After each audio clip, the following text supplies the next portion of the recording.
for saying Texas. Freedom has always driven mankind. It's something in the soul of man to search for, to reach out for, to acquire freedom.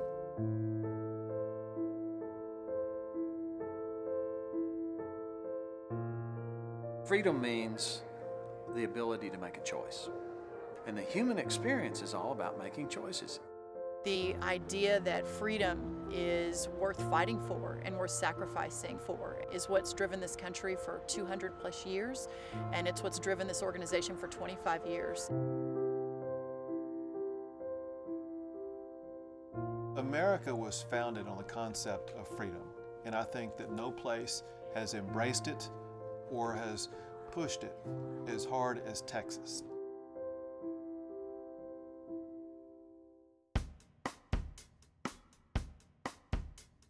My name is Fritz Steiger, and I was the first president of Texas Public Policy Foundation and helped Dr. Leininger start the organization starting in 1989. Jim had hired me to help on a political campaign back in 1988 when he got interested in the Supreme Court races, and when he finished that race, we were successful in electing 4 out of 6 candidates to the Texas Supreme Court. And he turned to me and he said, "Fritz, what else can we do to make Texas a better place?" And I said, "I don't know, but I'll find out." And I made a presentation to him. And at the end of my presentation, he turned around to a credenza and he pulled out a file folder with an article from 1986. It was an article about the Heritage Foundation. And he handed it to me, and I glanced at it and I saw what it was. And at the top of it, he had written, "Texas needs one of these!" exclamation point. And with that, he said, "I'll fund it if you'll run it." And so that was the beginning of Texas Public Policy. When we started a conservative think tank, I guess you could say it wasn't exactly welcomed by the establishment in Austin. I was shocked. I mean, I thought that the stage for political ideas was free and open, and if you had a passionate belief in something, you could just go try to get other people to agree with you. And there was a lot of people who didn't want anything to change, and I don't know, I was just so naive. That was a shock to me. They grew, and they quietly went about their business. And today, they are the most influential policy foundation in Texas for sure, and certainly in America, because if you're influential in Texas today, you're influential in this country. When we started out, we said ideas have consequences, and we ran into a lot of resistance from people who didn't understand really what that meant. But what TPPF has been able to do is to provide the opinion leaders and the opinion makers with ideas that can then be implemented into legislative action that can really change the state.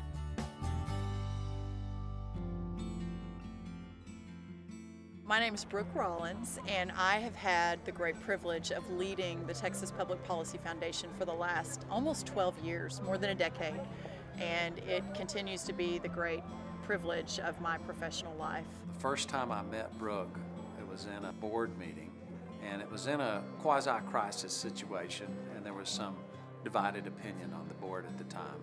And she walked in and started telling her story about as a little girl and her family had to start a business in order to put food on the table, and her mom started a flower shop, and her and her 2 sisters worked with her mom in her flower shop, and she learned the importance of the free enterprise system and how it hurt them to take the tax money they had to save out and give it to the government, and then they couldn't put that food on the table. And within about 10 minutes, she had everybody on that board saying, "Wow, what a great selection to lead the Public Policy Foundation," and never looked back.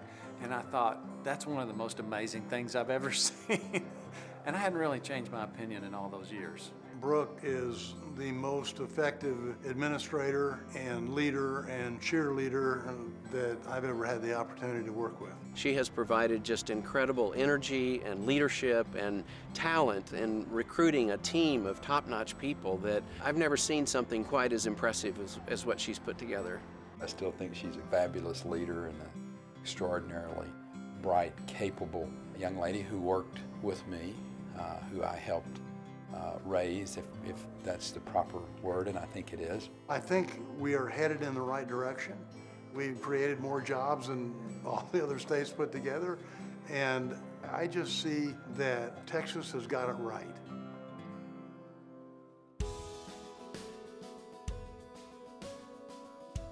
TPPF started out as a very small organization, not having a lot of impact. They're probably the most influential conservative group in the state today. TPPF has played a pivotal role in the success of Texas and our ability to achieve freedom. We were able to change because of the power of TPPF's policies that help guide the politics of where we are now.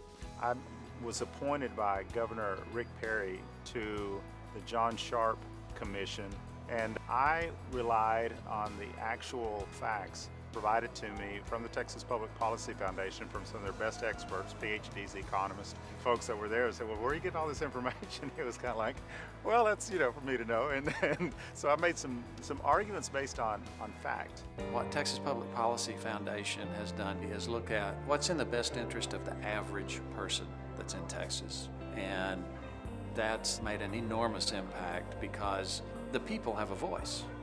There is nothing, there is no system that's ever been proven in the world that's better for those least fortunate than the free enterprise system. If you have freedom and you have liberty and you're not taxed to death or regulated to death or lawsuited to death, you will prosper. But when you add all of that stuff on top of the poor guy that's trying to get his taco stand going, he can't make it, he won't make it. And that's why freedom matters. At the heart of this, it's about who these people are. It's what this organization is. When I first learned of the Texas Public Policy Foundation, it occurred to me that there was such an incredible opportunity for freedom and for liberty and for everything that makes our country great, for it all to happen in Texas. And no better place to do that than the Texas Public Policy Foundation. They have been a consistent voice, day in and day out. Literally, billions of people in the world are depending on us to perpetuate freedom. If it falls here, it falls everywhere else. We know in Texas that we can run our lives better than any government can. That's what freedom is all about, is the ability to run your own life, to dream big dreams, to have the freedom to reach for those dreams and achieve remarkable success. That's the country that I want to give to my children, where the sky is your only limit, where anything is possible, where if you work hard and you dream big, that you really can make a better life for yourself. This is for the next generation. Those that have come before us have invested a lot of time, a lot of effort to get us to where we are, but there's a new era beginning. A handful of people with a dream that won't give up can make a giant impact. If we are going to win this battle, it's going to be fought on the battleground of ideas. It is essential that those of us serving in the Texas Capitol, those who are serving to promote ideas across the country, are armed with the ideas that are originated, polished, and promoted by TPPF.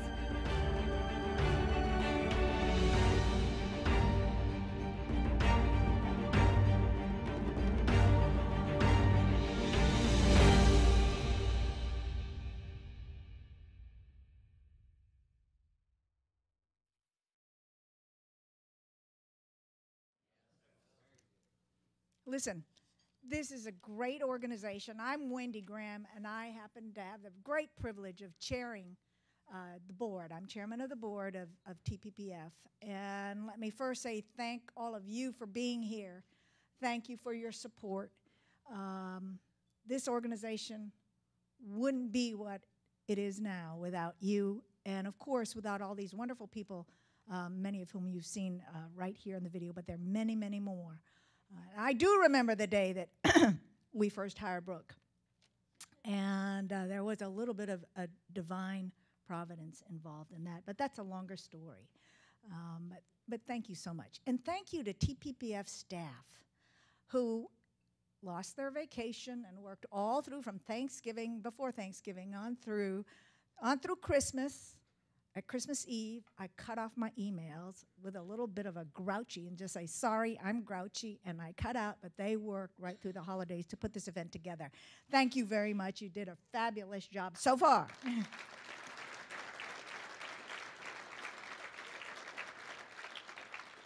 Today, it's really my special pleasure to introduce our governor-elect for the state of Texas. Greg Abbott has come to TPPF events since the beginning of time. Really, he is always here for us and always supportive of what we do. And we appreciate that.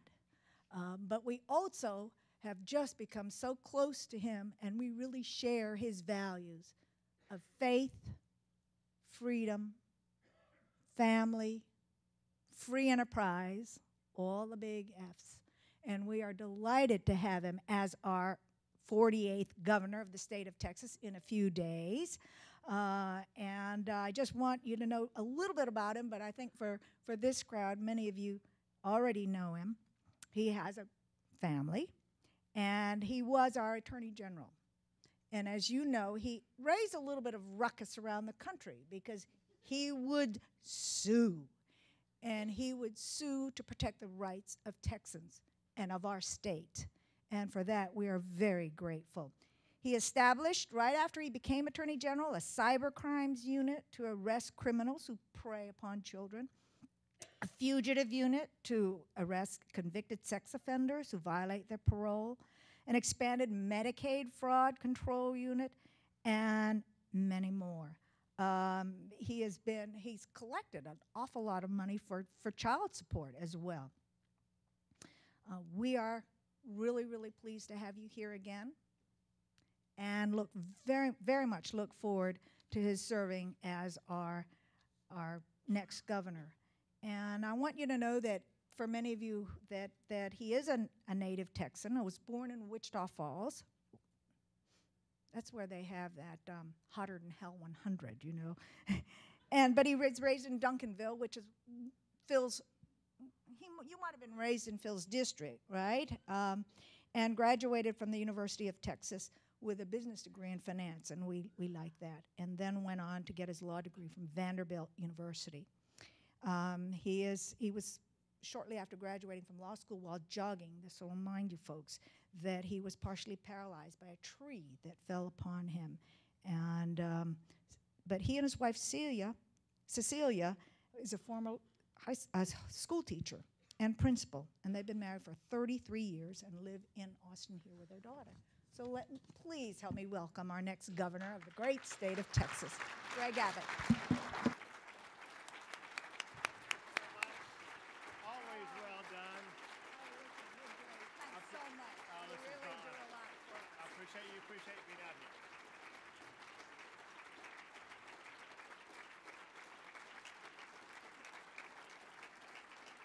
Thank you all. Thank you. Thank you all so very much. Wendy, it's an honor to be introduced by you. If you recall, the last time I saw you was the evening that we were celebrating the 25th anniversary of TPPF, and unfortunately I had to leave early that night because I was doing something I had never done before, which was to go from that event in San Antonio that evening to College Station and attend my first ever yell practice before a Texas Aggie football game. And they won, making it even better. But it's so great to be back with you and with everyone here. Brooke, I applaud you and the entire TPPF team for assembling once again such a fabulous group, especially as we embark upon what should be a very exciting and very productive legislative session. Along those lines, I really want to take an opportunity to applaud all the members of the legislature who are here. Some members from the House, some members from the Senate. Some of you are people that I've had the opportunity since the election to get to visit with during private meetings as I've traveled across the state of Texas, as we've begun the process of building the relationships and talking about the issues that will be of paramount importance as we deal with the challenges for the future of Texas in this upcoming session. Since then, though, I got to tell you, I have truly enjoyed the new title that I now have. I'm now unemployed. I'm between jobs. And, you know, it's fun when you're without a job, some of the fun things you get to do. I've been sitting around surfing the internet, looking at all these YouTube videos of Chris Christie hugging Jerry Jones, and I'm having an absolute blast. I do want to go back to the moment, though, when here in Austin, Texas, on election night, I was able to celebrate and savor in a victory. And on a stage not too far from here, with my wife and my daughter in a throng of a crowd at the ACL. As we celebrated a victory, I told the people of Texas that night that I promised that I would go to work immediately to uphold the constitutional principles that have made this state and this country so remarkably effective. And so, Wendy, is corresponding with your introduction, it should come as absolutely no surprise that one of the first things that I did after my election as governor was to file my 31st lawsuit against President Barack Obama.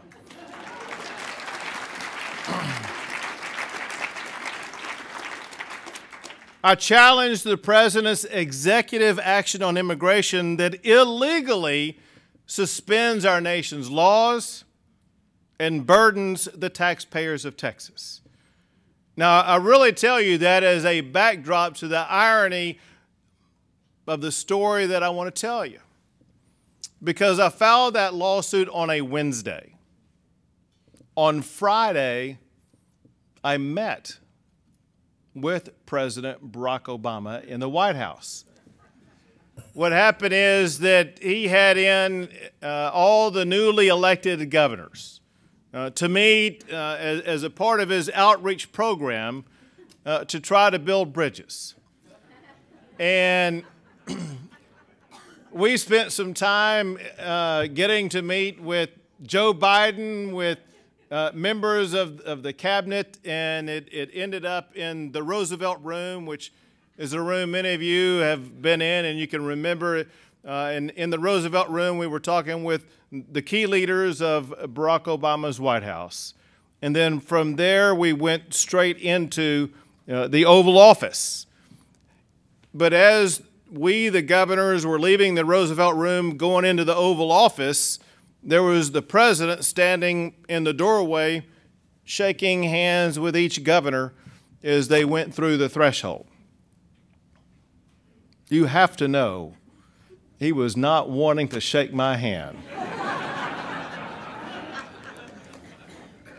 I was the last one through the door, and I had a line prearranged that was actually given to me by a family member. But I shook his hand. You could tell that it was a little stiff and a little cold. And I said, Mr. President, you need to understand you're giving me trouble back home. He tightened up, and you could tell, you know, we got another smart aleck governor from Texas down here. And this is the last thing that he needs.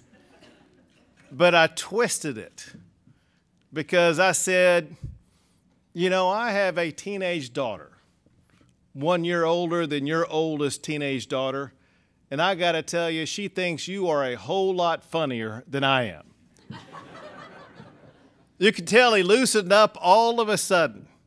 He patted me on the back and said, oh, Greg, you know those teenage girls. They'll break your heart as teenagers, but when they turn 25, they'll come right back to you. And so things were loosening up a little bit, and we go into the Oval Office, and we sit down for what I think is going to be a conversation. And many of you can recall what the appearance of the Oval Office looks like. It's oval. And on one end of it is the desk, and then there's these two couches in the middle, and then behind me is the fireplace with 2 chairs there. Well, the president goes and sits down at one of those chairs by the fireplace, and there are 6 other governors there, and they each sit down in the couches, and I go around to where the desk is so I can sit on the side opposing the president, which is kind of where I normally sit anyway. And as I'm about to lock down my wheels, the president pulls out the chair next to him and says, "Greg," and he's loosening it up now. We're kind of on a first-name basis. "Greg, why don't you come sit here right by me?" And so, being respectful, I roll around and pull up and sit right next to him. And he is where the podium is right now, and I am where I am. So we are this close together. And I pull up and lock down. The next thing I know, the doors into the Rose Garden open up, and there are 35 cameras that rush in and start taking our picture. I'm thinking, man, my political career is over.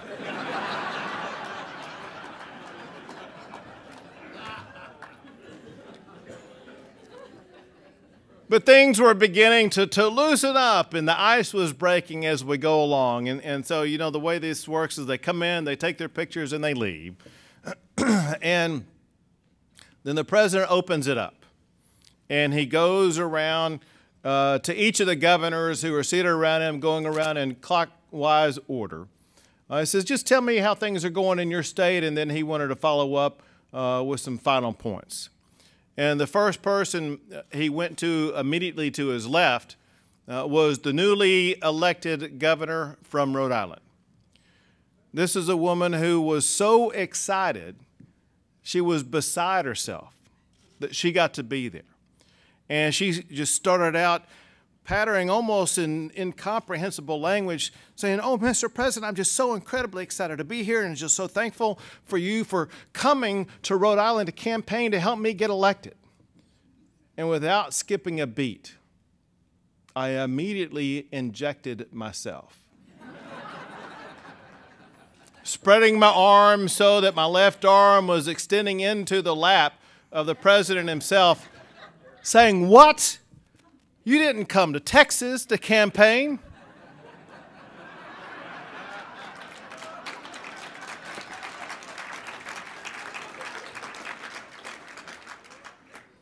He reached over and touched my arm. He said, "Greg, I don't think it would have helped."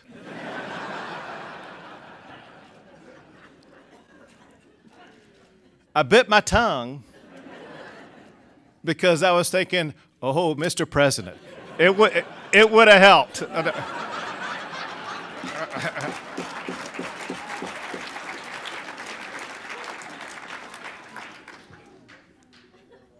But the president went on to, after all the governors spoke, he went on to make his point, which is that he earnestly was focused on trying to find ways in which he could stimulate job growth. And so he cast to us, the governors, the task. He said, "I want you to find 3 of the best ideas of ways that we can cut regulations in the United States of America that will stimulate job growth."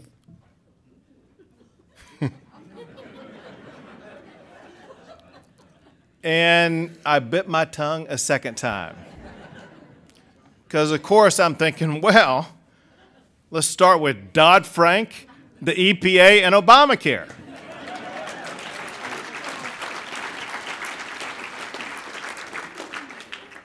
But I didn't want him to think I was the second coming of Rick Perry. So I bit my tongue, but I raised this morning on purpose, because we in my office are going to be submitting an answer to his question, a more serious and sincere answer, as we collectively work to reduce the regulatory environment in this country that is destroying our ability to create jobs. And so, Brooke, I'm looking at you and anyone in TPPF, anyone in the entire room. Sometime over the course of the next week, I want you to put your minds together and come up with 3 federal regulations that you think could or should be repealed or reformed in ways that will allow us to create more jobs. And I want you to submit that information to my policy director, Drew DeBerry. Drew, would you please stand up?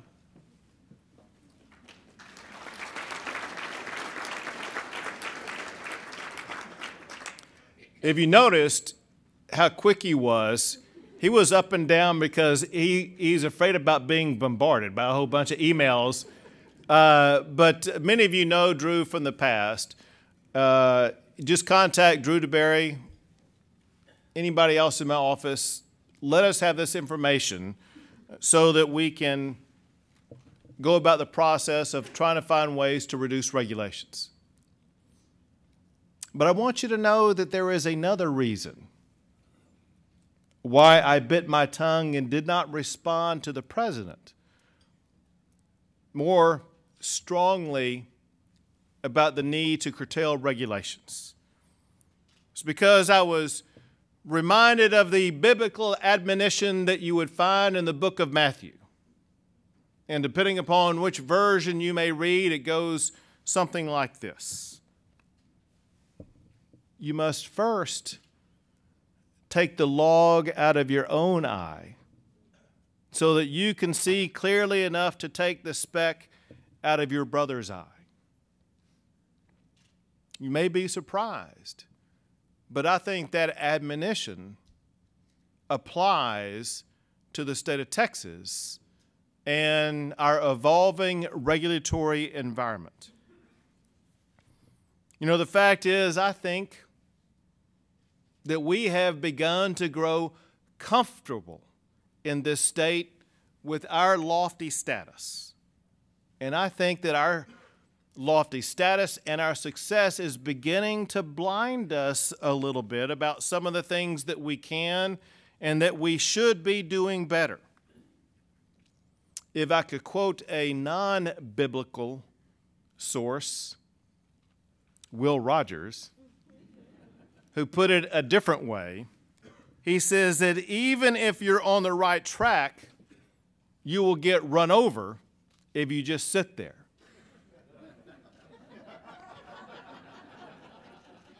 I will not allow Texas to get run over. I am not going to allow Texas to get complacent. I will insist that Texas continue to advance to be the leading state in the United States of America.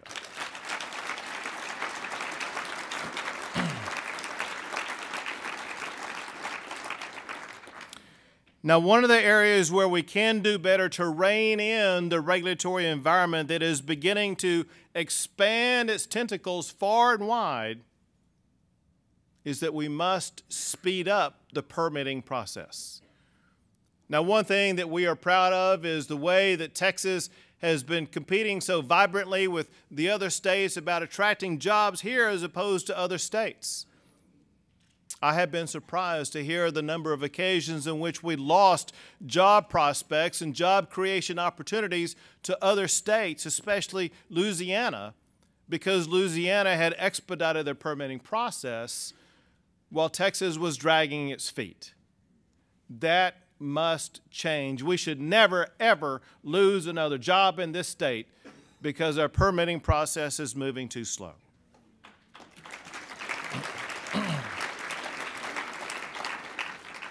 Second is we must reduce business licensing requirements.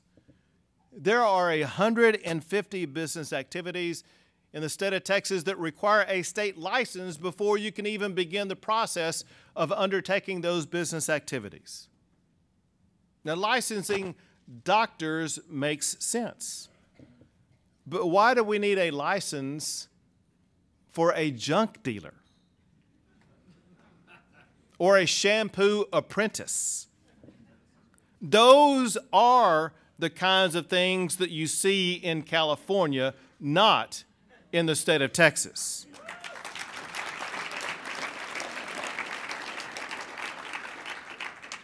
Overregulation by licensing results in less competition, fewer choices, and higher costs. If you want to start your own business, or if you want to create more jobs in your current business, then government should be working by your side, not riding your back. Now, just yesterday, along these lines, a federal judge right here in Austin, Texas, ruled that one of these types of licenses, a Texas license requirement for African American hair braiding businesses, was unconstitutional. And I agree. That's absurd. And what I suggest that we do is we take the workload off of these federal courts and we take upon ourselves in this session peeling back some of these ridiculous, unnecessary licensing requirements.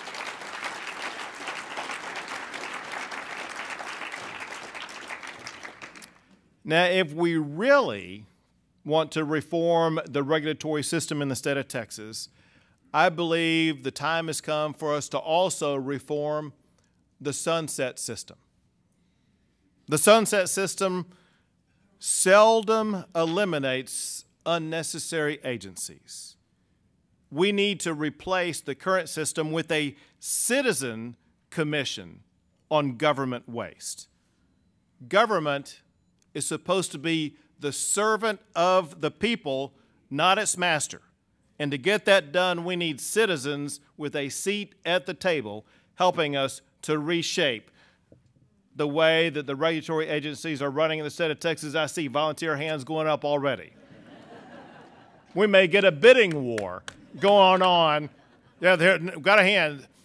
Got 250. Do I hear 3, 4? Yeah. We could pay for the budget right now. Another issue that is bigger and broader and even more significant. You know, TPPF takes great pride in Texas being better than California. We argue that regulations for California are too high and cost too much. We insist on laws that prevent the California-style government here in Texas. And yet, Wendy, the truth is, Texas is being Californiaized, and you may not even be noticing it. It's being done at the city level with bag bans, fracking bans, tree cutting bans.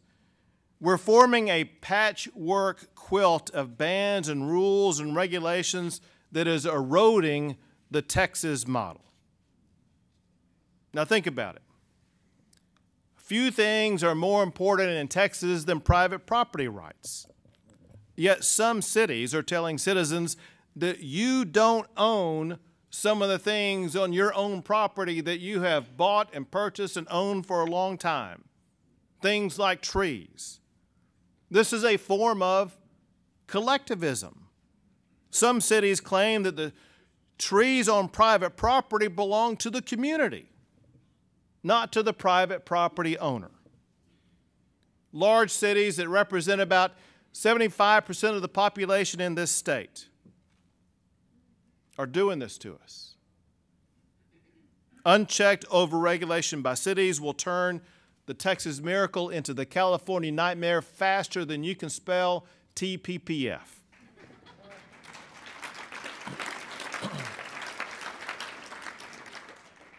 That is contrary to my vision for Texas. My vision is one where individual liberties are not bound by city limit signs. I will insist on protecting unlimited liberty to ensure that Texas will continue to grow and prosper. Now, in addition to reducing regulatory burdens in Texas, let me mention 3 things that we can do to make Texas an even better state. Number 1, we must reduce the tax burden on our citizens.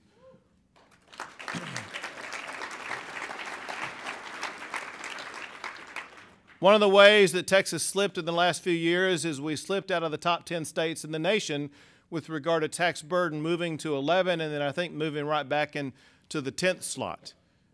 We need to be ranked higher than that. So I think that you should expect some form of tax relief this session because citizens deserve to keep more of their hard-earned tax money. Number 2, we must build more roads in this state. Now think about this. We just had an election. Transportation funding won more votes than any candidate who was on the ballot.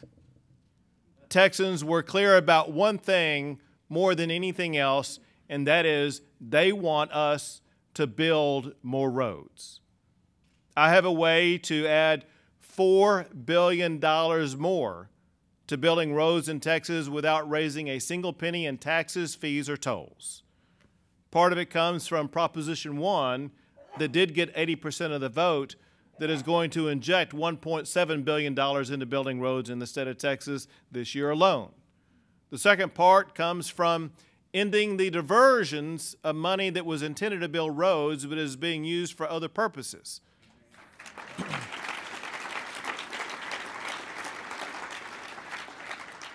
This is something that seems to already have widespread support among both the House and the Senate. The third would require taking money from the sales tax that you already pay when you buy a car or truck and using that money to build roads those cars and trucks are driving on. We have to do this in part if we're going to keep Texas growing, but also if we are going to live up to the mandate that the voters gave to us on election night. The third thing that we must do is we must improve our schools. If Texas is to remain the leader for creating jobs, we must become the leader in educating our children. In the Texas of tomorrow, no child's dream should be limited by color, by class, by creed, or by the zip code they live in. No child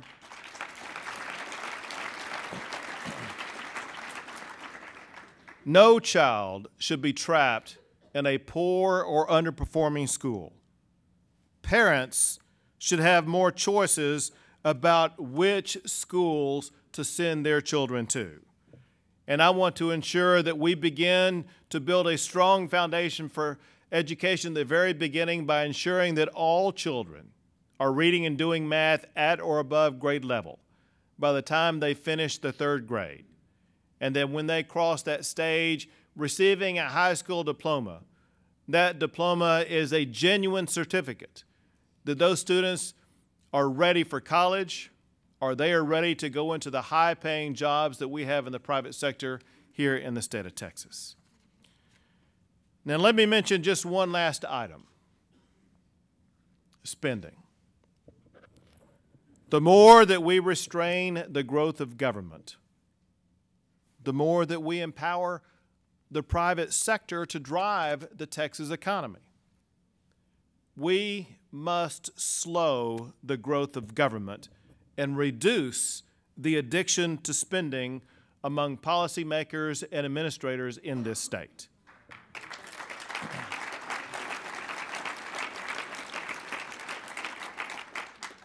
That is why I will be calling upon state agencies to take steps to cut their budgets and reduce their spending. You have to live within a budget. Your government should have to live within a tight budget too. Now let me just close with a story. You can tell this is just the tip of the iceberg of some of the things that we want to achieve this session.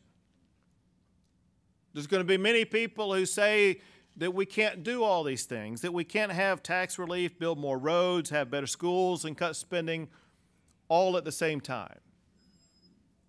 I want to remind you of a story that I experienced earlier this week. I met a young man earlier this week named Archer Hadley. Archer Hadley was born at only 25 weeks. He weighed just over 2 pounds when he was born, and he had cerebral palsy. There's been a phrase that has haunted and followed the life of Archer Hadley throughout his entire life, and that's the phrase that he can't. He can't do this, he can't do that because of the circumstances under which he was born and has lived as a person with cerebral palsy. Well, now Archer Hadley is a senior at Austin High. He is a member of the National Honor Society at Austin High. Archer gets around in an electric wheelchair. Because of the cerebral palsy, he doesn't have the ability to use his hands to open doors, to get into those doors. He has to have the help of some other people open those doors for him. And one day, not too long ago, he was in his wheelchair on the outside of Austin High trying to get in with no one there to open a door for him on a day when it happened to be raining cats and dogs. And he was stuck in his wheelchair in the rain for 10 minutes, getting absolutely soaked. And Archer Hadley said, things shouldn't be this way. He wanted to change things. He wanted to make things better. And so he went to Austin High and asked Austin High to have those push buttons that you can press so that the doors will open automatically and you can get in. And Austin High said, you know, that's not covered by the ADA, and we don't have the money to pay for it. Now, some people would have given up. They would have accepted, no, we can't, and they would have moved on in life. But not Archer Hadley. Archer said, well, he's going to raise the money to have those push buttons installed. How much does it cost? He was told it cost $40,000. He was told he wouldn't be able to raise $40,000. He said, you just watch. And over the ensuing weeks, Archer Hadley began raising money and raising money and raising money. And he didn't stop until he raised $80,000. And I was there on Monday with them at Austin High for the unveiling of those buttons that could be pushed that would allow him to get through that door. And at the point I remarked that Archer Hadley demonstrates, as well as anybody else in this state, the two words that don't belong together in Texas, and that is, I can't. I can't is unacceptable in this state. So as we embark upon a legislative session that begins next week, as we embark upon the effort to reach for big dreams, while at the same time ensuring that we keep our government constrained, as we embark upon a pathway that ensures that we keep the state of Texas its lofty position of being the premier state in the United States of America, let's always remember that if Archer Hadley can achieve goals that seem beyond reach, we as a legislature and we as a collective body politic working together, we can also achieve dreams that may seem beyond reach. Doing that, we will ensure the promise for the future that the state of Texas deserves. thank you so very much. May God bless you all, and may God continue to bless the great state of Texas.